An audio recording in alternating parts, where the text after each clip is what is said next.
Un man ļoti patīk tā vieta Bībelē, kur Dievs saka, es jums mācīšu svētkus svinēt. Dīvaini, pareizi, liekas, tikai elementāri, ka svētkiem vajadzētu visiem tik ļoti patīk, ka visi māk svētkus svinēt. Bet Dievs saka, es jūs mācīšu svinēt svētkus. Un svētki šeit ir uz zemes, bet es domāju, ka šodien vislielākie svētki šodien ir debesīs. Šodien Dievam svētki, viņš tiešām priecājās par to, ka šodien viņa ģimenē pievienojās 2 meitas un 2 dēli, kas ilgu laiku meklēja, skatījās, taustījās un izlēma spērt šo soli. Šodien mums arī draudzēs svētki, jo mēs priecājamies par 2 cilvēkiem, kurus Dievs ir atvedis, kurus Dievs ar mums ir sagatavojis un tādā veidā pievedis sev. Un šodien Dieva derība ar Dievu slēdzā 4 cilvēki, tātad 2 māsas un 2 brāļi. Un ir tik dīvaini, tik jocīgi, kad cilvēks pirms ūdens kristībām tu viņu sauc par vārdā, vai jūs, vai tu, vai vēl kaut kā. Un pēc ūdens kristībām tu vari teikt, sveiks brāl, sveika mās, un tā sirsnīgi paspiest roku. Tātad, un Dievam ir piedzimuši 2 dēli un 2 meitas. Dieva ģimenē šodien ir ienākuši jauni cilvēki. Un šie cilvēki ir kristījušies Tēva, Dēla un Svētā gara vārdā. Viņi ir piepildījuši Kristus pavēli. Tā ir Kristus pavēle, lai mēs, ja mēs ticam, lai mēs tādā veidā slēdzam šo derību ar Dievu ar pagremdi. Un Jānis Kristītājs, jūs ziniet, ka Jānim Kristītājiem oriģināli, jeb patiesais vārds ir Jānis pagremdētājs. Mēs saucam kristītājs, un tad mēs no vārda kristības izdarām dažādus secinājumus, kā Jānis kristīja. Viņš viennozīmīgi pagremdēja cilvēks Jordānā, viņš pagremdēja un tādā veidā piepildīja šo te kristību un savu kalpošanu. Un šie cilvēki ir piepildījuši Kristus pavēli un slēguši šo derību ar Dievu ūdens kristībās. Un tas bija mīlestības solis pret Dievu. Viennozīmīgi tas bija mīlestības solis pret Dievu, kad cilvēks mīlot Dievu, paklaus Kristus pavēlē. Jūs atceraties, Jēzus teica, ja jūs mani mīlat, tad sakiet man labus vārdus. Ja jūs mani mīlat, nesiet man konfekts vai vienkārši pieminiet mani. Viņš teica, ja jūs mani mīlat, klausiet manām pavēlēm. Klausiet maniem vārdiem. Un šie cilvēki šodien piepildījuši šo te mīlestības soli uz Dievu. Otra lieta, šis ir paklausības solis, jo var mīlēt Dievu, bet reizēm ir grūti paklausīt. Un tas ir paklausības solis svētajam garam. Kad Jēzus aizgāja uz debesīm, viņš teica kādu interesantu lietu. Viņš teica, bet aizstāvis svētais gars, ko Tēvs sūtīs manā vārdā, tas jums visu mācīs un atgādinās jums visu, ko es jums esmu sacījis. Un šajā gadījumā, ko svētais gars ir atgādinājis, par ko svētais gars ir runājis? Par ūdens kristībām, par ticību un par ūdens kristībām. Un tas ir tik acīm redzami, ka pirmā lieta, ko cilvēks, kurš notic, ko svētais gars grib viņā iesēt vai uz ko svētais grib viņu pamudināt, tas ir ūdens kristības. Un trešā lieta, tas ir kalpošanas solis mums draudzē. Tas ir brīnišķīga iespēja redzēt šo augli, kad cilvēki ir noticējuši. Cilvēks slēdz ar ūdenī derību ar Dievu. Un tas ir šis te kalpošanas solis draudzē. Patiesībā tas, par ko sapņo katra draudze, tas pēc kā tiecās katra draudze, un tas, ko gribētu katra draudze piedzīvot katru dienu. Cik kolosāli būtu, ja katru svētdienu mums būtu ūdens kristību svinības. Pareizi? Kāds teiks, nevar tā būt svētkos vien. Es būtu gatavs katru rītu, katru svētdienu no rīta braukt kristīt cilvēks, ja vien būtu tāda iespēja. Un kāpēc paklausības, jeb šis te kalpošanas solis draudzē? Tāpēc, kā Mateja evaņģēlijā 28. nodaļā, Jēzus kaut ko saka saviem mācekļiem, dodoties projām. Vieniem viņš saka, kristieties un tapsiet svēti, un draudzē viņš saka, tāpēc ejiet un dariet par mācekļiem visas tautas. Kādā veidā? Tās kristīdami Tēva, Dēla un Svētā gara vārdā, tās mācīdami turēt visu, ko es jums esmu pavēlējis. Un redzi, es esmu pie jums ikdienas līdz pasaules galam. Tas ir bijis kalpošanas solis. Tas bija kalpošanas solis mums kā draudzē. Kāpēc tas ir nepieciešams? Kāpēc ir nepieciešams katra cilvēka dzīvē personīgi slēgt šo derību ar Dievu? Kāpēc tas ir nepieciešams? Jēzus teica tādus vārdus par sevi. Viņš teica, esmu ceļš, patiesība un dzīvība. Tātad Jēzus ir ceļš, patiesība un dzīvība. Un bieži vien mēs šos vārdus uztveram kā tādu, kā tādu lozungu. Esmu ceļš, patiesība un dzīvība. Jēzus to nebija domājis kā lozungu, viņš bija domājis kā tādu skaidru definīciju, kā tad mums cilvēkiem vajadzētu tiekties pie Dieva. Un Jēzus neteica, es zinu ceļu. Viņš teica, es esmu ceļš. Un ja mēs iesim pa to ceļu, pa kuru viņš ir parādījis, ja mēs sekosim tā, kā viņš ir mācījis, tā kā viņš ir dzīvojis, tā kā viņš ir darījis, mēs nekad nekļūdīsimies un nekad nemaldīsimies. Jēzus neteica, es zinu patiesību. Viņš teica, es esmu patiesība. Es esmu pati patiesība. Un ja mēs skatāmies uz Jēzus vārdiem, klausamies to, ko viņš ir teicis, tā ir patiesība. Un tā bija viena lieta, kas mani personīgi kā jaunu cilvēku pārliecināja. Cilvēku, kurš domāja par izaugsmi, kurš domāja par perspektīvu, kurš domāja par karjeru, kurš domāja par biznesu, kurš domāja par dažādām lietām savā dzīvē. Un tikko man sāka dibināties ģimene, mani pārliecināja, ka Dieva vārdos ir patiesība. Es lasīju jauno derību, es lasīju Jāņa evaņģēliju, un lai cik skeptisks es varbūt biju un par dažādām lietām un baznīcas varbūt lietām, kas notiek baznīcā, es lasīju un es redzēju, tā ir patiesība. Es lasīju un redzēju, ka tie garīgie principi, ka tie vārdi, ka tas rīcības veids atnes labu, un tā ir patiesība. Un tieši tāpēc Jēzus teica, es esmu patiesība, nevis es zinu patiesību. Jēzus teica, es esmu dzīvība. Viņš neteica, es varu dot dzīvību. Viņš teica, es esmu dzīvība. Tas nozīmē, ka ja mēs viņam sekosim, ja mēs būsim kopā ar viņu, mēs arī dzīvosim. Un Jēzus ir mūsu piemērs. Sāksim ar to, ka viņš ir mūsu piemērs. Un Jēzus nekad neprasīja neko tādu, ko pats nebūtu darījis. Viņš neprasīja izdarīt mūsu dzīvē neko tādu, ko pats nebūtu darījis. Un lūk, ko nozīmē priekš viņa kristības. Ko nozīmē priekš Jēzus kristības? Ko nozīmē, ka viņš kristās? Ko tas nozīmē priekš viņa? Jā, priekš mums tas nozīmē solis sekot Kristum, apņemšanās sekot Kristum. Bet ko tas nozīmē Jēzum viņa dzīvē? Un mēs zinām, ka uz Ziemassvētkiem mēs parasti svinām viņa piedzimšanu. Viņš ienāk kā tāds mazs bērniņš savā ģimenē. Viņš ienāk šajā pasaulē, eņģeļi priecājās, tad tur gudrie nāk viņu apsveikt, bet viņš ir kā mazs bērniņš, un viņš piedzimst šajos Ziemassvētkos. Viņš aug, viņš kļūst, pieaug gudrībā, augumā, piemīlībā pie Dieva un pie cilvēkiem. Un viņš sasniedz 30 gadu vecumu, un 30 gadi nav nekāds standarts, tas bija tieši tikai priekš viņa. Un ir pienācis laiks viņam sākt kalpot. Ir pienācis laiks viņam sākt kalpot. Un, mīļie draugi, un līdzīgi arī mūsu dzīvē. Ir kāds mirklis, kad Kristus piedzimst mūsu sirdī. Un es runāju ar kādiem cilvēkiem, cilvēks saka, es jau sen tā kā noticēju, es jau tā kā sen sapratu, ka ir Dievs, es jau tā kā sen zināju, ka ir Dievs, bija tāda sajūta. Un tas ir līdzīgi kā, kad Jēzus piedzima, kā mazs bērniņš, viņš auga, pamazām attīstījās. Un viņš pieaug piemīlībā pie Dieva, pie cilvēkiem, un tad pienāk mirklis, kad viņam ir jāsāk kalpot. Pienāk diena, kad viņam jāsāk savu kalpošanu.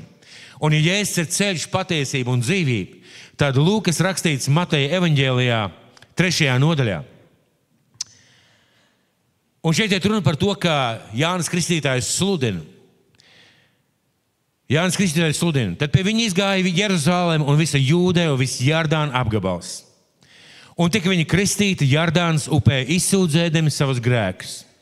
Bet redzēdams daudz farizēju un saduķēju nākam kristīties, viņš tiem sacīja, jūs oģu dzimums, kas jums mācīja bēgt no nākamās dusmības, tad nu nesiet pienācīgus atgriešanās augļus. Un neiedomājieties sacīt, mums ir Ābrahams par tēvu, jo es jums saku, Dievs no šiem akmeņiem var radīt Ābrahamam bērnus. Bet cirvis kokiem jau pie saknes pielikts, un ik viens koks, kas nes labus augļus, top nocirst un iemest ugunī. Es jūs gan kristīju ar ūdeni uz atgriešanos no grēkiem, Bet tas, kas nāk pēc manis, ir spēcīgāks par mani. Tam es neesmu cienīgs kurpes nest. Viņš jūs kristīs ar svēto garu un uguni. Tam vēdeklis rokā, viņš tīrīs savu klonu, un viņš sakrās savus kviešus klētī, bet pelavas sadedzinās ar neizdzēšamu uguni. Tajā laikā Jēzus atnāca no Galilejas pie Jāņa Jordānas krastā, lai tiktu viņa kristīts. Redziet, Jēzus pats kristījās. Viņš saka mums, lai mēs kristamies viņa vārdā, tāpēc, ka viņš pats gāja šo soli. Un Jānis pretojās. Viņš saprot, ka Jēzus ir kaut kas vairāk, lielāk, spēcīgāks, nozīmīgāks nekā viņš. Un Jānim liekas, ka Jēzum vajadzētu Jāni kristīt, ka viņš nav pilnīgs, bet Jēzus lūko saka. Bet Jānis tam pretojās un sacīja, man vajadzētu tikt tevis kristītam, un tu nāc pie manis. Bet Jēzus tam atbildēja un sacīja, tam tā jānotiek, jo tā mums vajag piepildīt visu taisnību. Tad viņš to atļāva. Un kad Jēzus bija kristīts, viņš tūdaļ izkāpa no ūdens. Un redzi, debesis atvērās, un viņš redzēja Dieva garu, kā baloda nolaižamies un uz viņu nākam. Un redzi, balss no debesīm sacīja, šis ir mans mīļais dēls, uz ko man labs prāts. Jēzus paskaidro savu ūdens kristību ar vārdiem, tam tā jānotiek, jo tā mums, kam tas ir mums? Jo tā mums, vai tajā mirklī Jēzus runāja par Tēvu, Svēto garu un par sevi? Viņš saka, nē, jo tā mums, tiem, kas turpmāk sekos Dievam, tiem, kas turpmāk ticēs Dievam, tiem, kas turpmāk ies šo ticības ceļu, tā mums jāpiepilda, vajag piepildīt visu taisnību. Tad viņš to atļāva. Šis vārds mums apvieno visus Kristus sekotājus. Šim vārdam esat piepulcējušies arī jūs tie, kas šodien kristījāties. Vajag piepildīt. Vajag piepildīt nozīmē pavēli. Vajag tādu pavēles formu, kā tā ir Dieva griba, tā ir Kristus griba, un Dievs vēlās, lai mēs kristītos. Mums jāsako šim piemēram. Un, kad jūs pamanījāt, Jēzus izkāpa no ūdens. Viņš nenopirināja tās pāris pilus, ko viņam uzkaisīja uz galvas. Viņš tika kristīts, kaut gan viņš bija Dieva dēls, apzinātā vecumā, tajā mirklī, kad viņš ir gatavs sekot Dievam, tajā aicinājumā, kuru Dievs viņam ir paredzējis. Un tieši tāpēc mēs sakām, ka ūdens kristība ir viennozīmīga pieaugušam cilvēkam. Cilvēkam, kurš sastop savā dzīvē Dievu. Cilvēkam, kurš pamazām pieaug savā ticībā. Cilvēkam, kurš nonāk pie secinājuma un pie lēmuma, es gribu ticēt, es gribu sekot, es gribu atdot viņam savu dzīvi. Un tad ir ūdens kristību mirklis, kas maina viņu status šajā garīgajā pasaulē. Mūsu ticībai jābūt īstai. Ziniet, mēs varam vilkt krekliņu ar uzrakstu Gucci un zināt, ka viņš ir ražots Ķīnā. Mēs varam lietot ādas jostu, kas izskatās kā āda, bet viņi ir absolūts dermantīns. Mēs varam vilkt Adidas apaus, kuriem ir kļūdains uzraksts, nevis Adidas, bet Adidis, teiksim, jā. Esmu redzējis tādus variantus. Mēs varam daudz ko lietot, kas ir it kā lietojams viltot. Vienu lietu, ko mēs nekad nevarēsim noviltot. Vai nu pa īstam, vai nu neskaitās. Tā ir mūsu ticība, mūsu ūdens kristība un mūsu paļāvība uz Dievu. Garīgajā pasaulē nav plaģiāti. Garīgajā pasaulē tu nevari ienest kaut ko neīstu. Garīgajā pasaulē tu nevari kaut ko neīstu realizēt, jo vai tas ir, vai tas nav. Un šajā mirklī, kad Jēzus runā par šīm ūdens kristībām, viņš saka, tam ir jābūt pa īstam. Jēzus izkāp no ūdens, un viņš ir bijis pagremdēts, viņš ir cēlies augšā. Kā Dievs parāda savu attieksmi? Ko Dievam nozīmē Jēzus ūdens kristības? Ko Dievam nozīmē jūsu ūdens kristības? Debesis atvērās.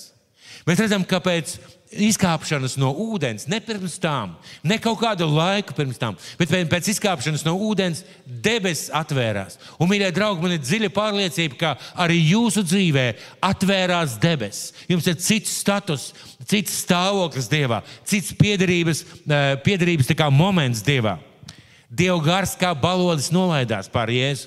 Un Arī ticu, ka jūsu dzīvē ir jau kāds cilvēks, kas ir kristīts svētajā garā, ka Dieva gars ir ienācis jūsu dzīvē, lai sāktu mainīt, lai sāktu vest, un, protams, ir jālūdz pēc svētā gara kristības. Balss no debesīm. Balss no debesīm. Šis ir mans mīļais dēls, uz ko man labs prāts. Vai nebija labs prāts uz Jēzu Dievam, kad viņš tikko piedzima? Bija pareizi. Bija, jo eņģeļi nāca un teica un slavēja un debesis atvērās. Vai nebija Dievam labs prāts uz Jēzu, tad, kad Jēzus auga piemīlībā un ka viņš šajā 12 gadu vecumā runāja ar šiem farizejiem un rakstu mācītājiem, viņiem izskaidrodams rakstus un uzdodams jautājumus? Protams, jo Jēzus saka, man ir jādarbojas manas tēva lietās. Bet ir kaut kas īpašs. Kaut kas īpašs tajā mirklī, kad cilvēks slēdz derību ar Dievu. Varētu teikt, ka tas ir mirklis, kad cilvēks kļūt vēl tuvāks Dievam. Vēl tuvāks. Un es esmu pilnīgi pārliecināts, ka tajā mirklī, kad jūs kristījāties, kad jūs gājāt šajā ūdenī un tikāt pakremdēti, Dievs varbūt neskaļā balsī, bet debesīs bija šāda balss, jeb garīgajā pasaulē bija balss, tu esi mans mīļais dēls. Tu esi mana mīļā meita. No šīs dienas tu ticēji, meklēji, mācījies, uzdevi jautājumus, un šobrīd tu esi mans mīļais dēls, uz ko man ir labs prāts. Kas varbūt vēl patiesāk, īstāk un pareizāk, kā ticēt Jēzum un slēgt derību ar Dievu ūdens kristībā? Mūsu dzīvē ļoti daudz, kas neīsts, es jau teicu. Mūsu dzīvē ļoti daudz, kas ir tā pa pusei. Mūsu dzīvē ļoti daudz, kas tā, ne līdz galam. Ūdens kristības ir mūsu ceļš, mūsu solījums, mūsu sirds derība ar Dievu, kas ir pa īstam un līdz galam. Un, protams, mums ir jāiet ceļš tālāk. Protams, mums jāmeklē savu vietu. Protams, mums ir jāatrod tas, ko Dievs grib no mūsu dzīvē, lai mēs darām neapšaubām. Bet ūdens kristības ir vienreiz un pavisam uz visiem mūžiem. Uz visiem laikiem, ja tā varētu teikt. Ja mēs to darām, kā Dieva vārds māca, ar pagremdi, ticot un atdodot Dievam savu dzīvi, ar lēmumu sekot.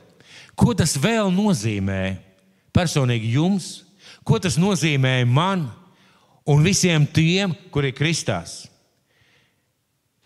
Reizēm cilvēks saka, tas kristījās, tas kristījās, tas kristījās, tas ir kristīts, tas ir kristīts. Bet vienmēr ir jautājums, bet man? Ko man nozīmē ūdens kristības?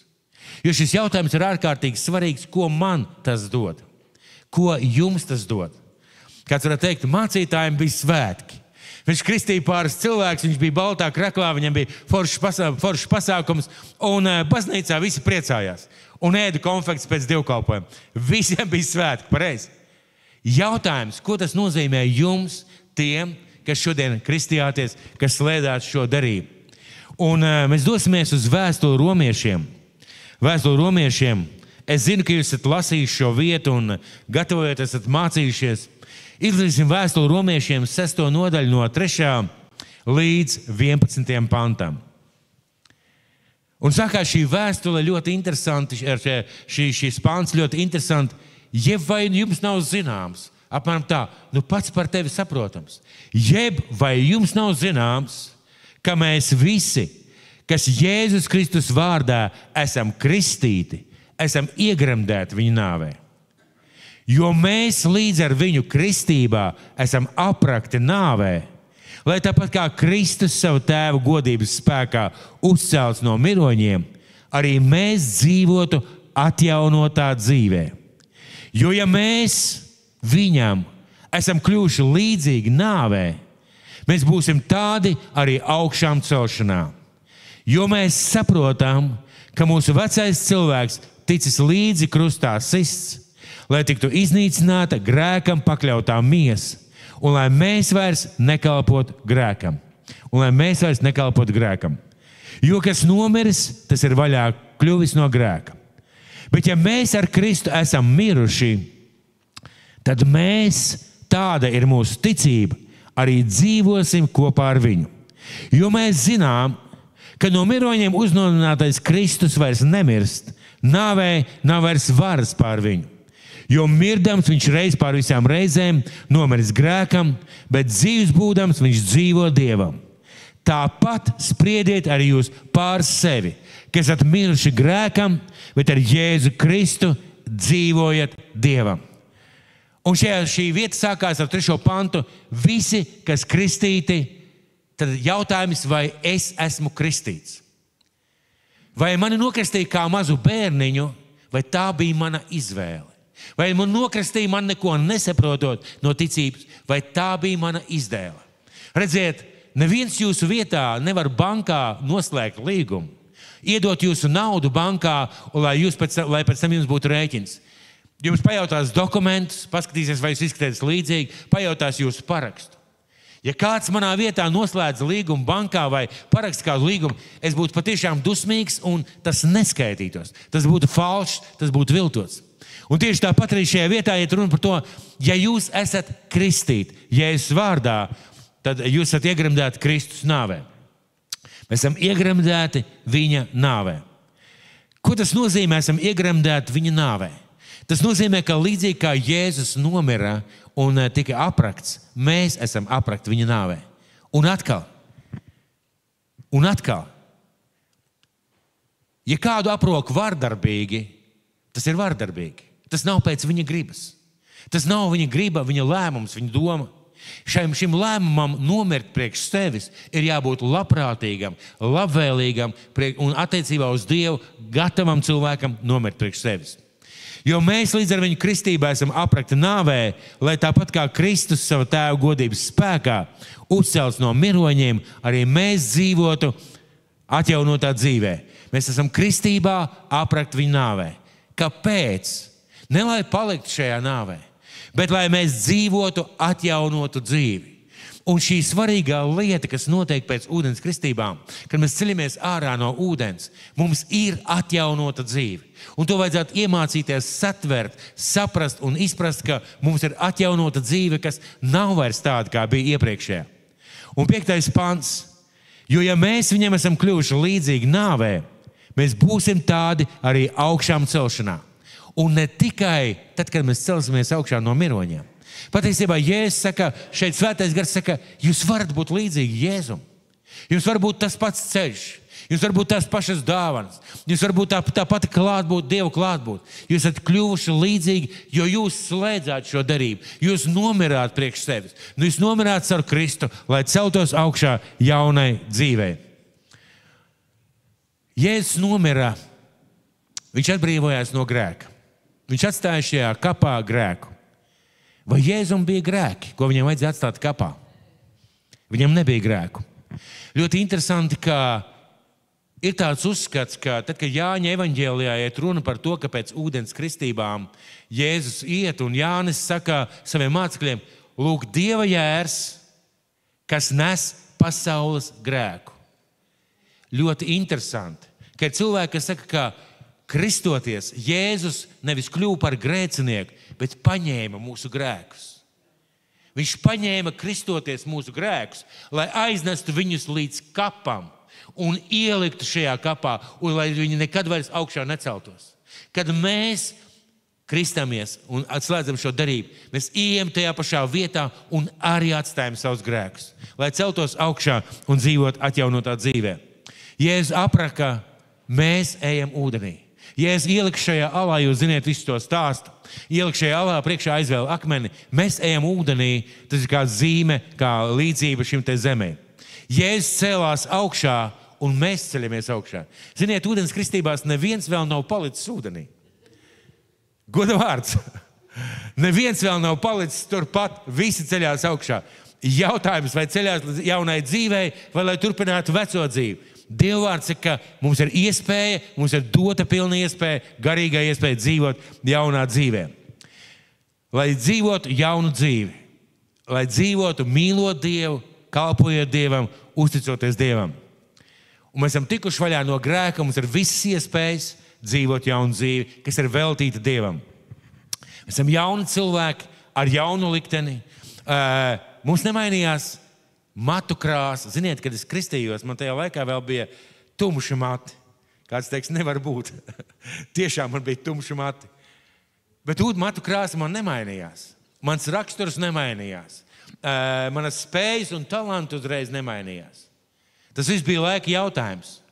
Bet kaut kas mainījās manā dzīvē.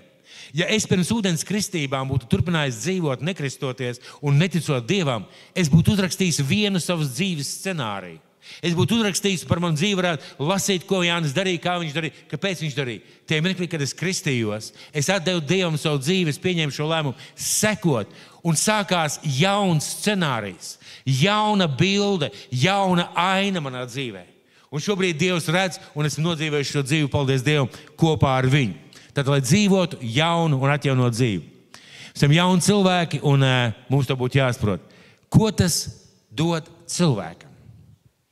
Ka cilvēks ir nomiris kopā ar Kristu, ka viņš ir ieguldīts kapā labprātīgi, ka viņš ir atstājis tur savus grēkus un ceļās augšā, lai dzīvot jaunu dzīvi. Ko tas dod cilvēkam? Kāda tam ir garīgā nozīme? Un vēstulē Kolosiešiem 2. nodaļa, 9. 12. pants. 2. nodaļa, 9. 12. pants.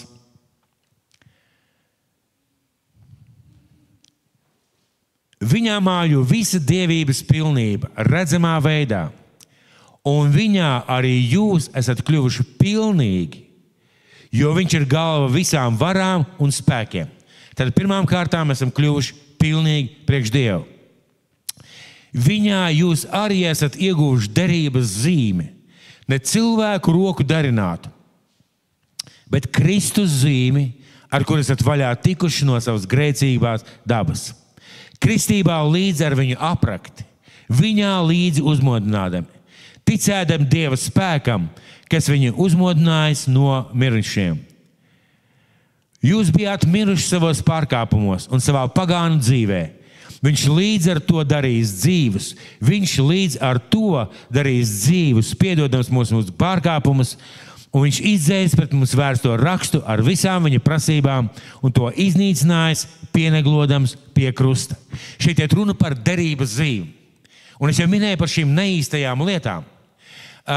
Šīs te neīstās lietas, jeb derības zīme.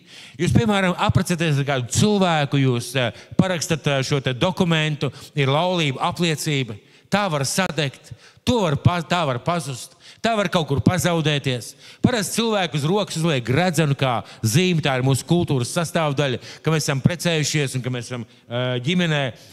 Un tas ir ļoti normāli, ļoti jauki, bet ziniet, šo zīmi var redzēt. Var redzēt, šis cilvēks ir precējies. Šo zīmi var aptaustīt, novērtēt, var novilkt nost un paskatīt, cik karātu zelta, jeb cik tur tā provi no zelta, vai ne? Tagad mūsdienās lieto cilvēki dažādas arī dārgakmeņus šiem laulību gredzeniem. Šo gredzenu ir iespējams pazaudēt. Es zinu cilvēks, kas gandrīz pazaudē vai kas pazaudē gredzens.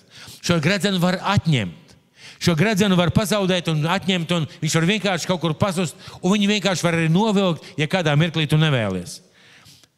Bet par to zīmi, par ko šeit Kristus runā, tā ir zīme, Kristus zīme, kas ir garīga. Ūdens kristības zīme ir garīga. To nevar atņemt, to nevar pazaudēt, to nevar aptaustīt, to nevar kaut kā izskaitļot. Tā ir mūžīga. Tā nedilst, tās nenolietojās, un tā vienmēr ir aktuāla un vienmēr ir svarīga. Un ziniet, kā laulību gredzens, ja viņš ir tikai kā derības zīme, bet cilvēkam sirdī nav tas otrs cilvēks, šis te gredzens ir neaktuāls un varbūt pat lieks. Kad gredzens pazūd, ja tas cilvēks ir tavā sirdī, nekas nav beidzies ar gredzenu atjaunot. Es jau teicu arī pie upes.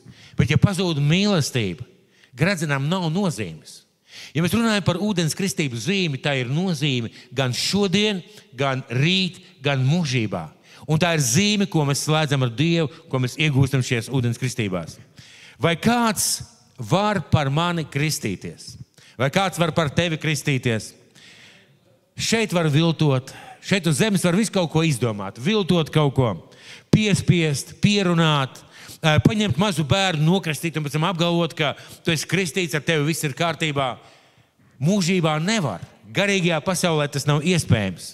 Šim lēmumam jābūt apzinātā vecumā, kad cilvēks saprot, ko viņš dara pēc savas gribas un no visas sirds. Ja nē, kā teica mans pirmais mācītājs, kad mēs gājām, kādreiz runājām par ūdens kristību, viņš teica tā: mīļie draugi, ja jūs nemīlat Dievu un ja jūs patiešām nevēlaties viņiem sekot, un ja tā nav jūsu sirds darība ar Dievu, tad kā savs grēcinieks tu iegāji ūdenī, kā slapjš grēcinieks tu iznāc no ūdens. Un tas ir viss. Bet ja tu to darīji no sirds, pa īstam, un ja tā ir tava darība ar Dievu, no sirds, tad tu iegāji šajā ūdenī kā grēcinieks un cēlies augšā jau kā jauns cilvēks.